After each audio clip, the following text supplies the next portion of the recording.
Well, I first met Barbara maybe 2018, 2019, while I was artist in residence with the Seattle Symphony, and we were just opening what is now known as the Octave 9 Raisbeck Music Center.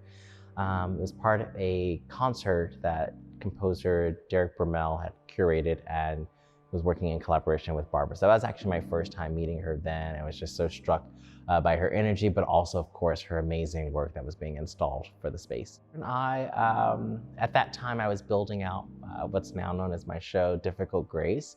Was deeply inspired by the work of Jacob Lawrence, who she studied with, and now she kind of oversees part of the estate as it's connected to the work. A few of the paintings from his Migration series were going to be featured in my show, Difficult Grace, and so I started working with her on that, but then I started to see her works as well, and it just happened. One of the pieces, the title piece of the show, Difficult Grace, had just kind of been finished, and I was looking for the right visual artwork for it, and she had just finished a piece of hers titled Grace, and it was this beautiful paper boy, this beautiful kind of bucket hat that he had, and he had this beautiful sign that he was holding.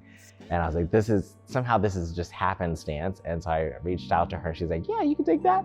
And then she's like, okay, can you pose for me for this thing? Okay, I'm gonna create this work for you. Okay, can I use this other thing? So it was this kind of very organic relationship of kind of sharing and getting to know each other through our works.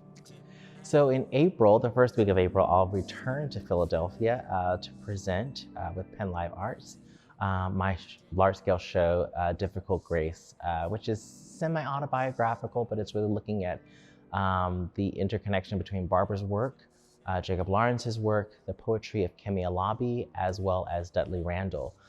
So inside of this, I've curated and developed or co-wrote a series of works, so that's an evening length event that also features my dear friend and choreographer, dancer, Roderick George, who will also be here with us dancing. It's hard to kind of describe it in some ways, but it's this giant multimedia experience that questions a lot, but also embraces and celebrates joy. I'm pulling from direct relative stories that are informing how I'm moving through the world now.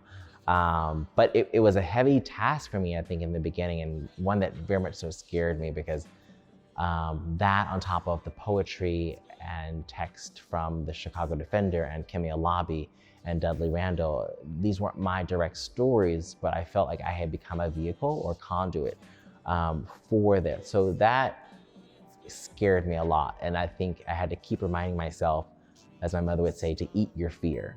It's go towards the thing that scares you the most, because I think that becomes the thing that eventually frees you and you find out even more about yourself.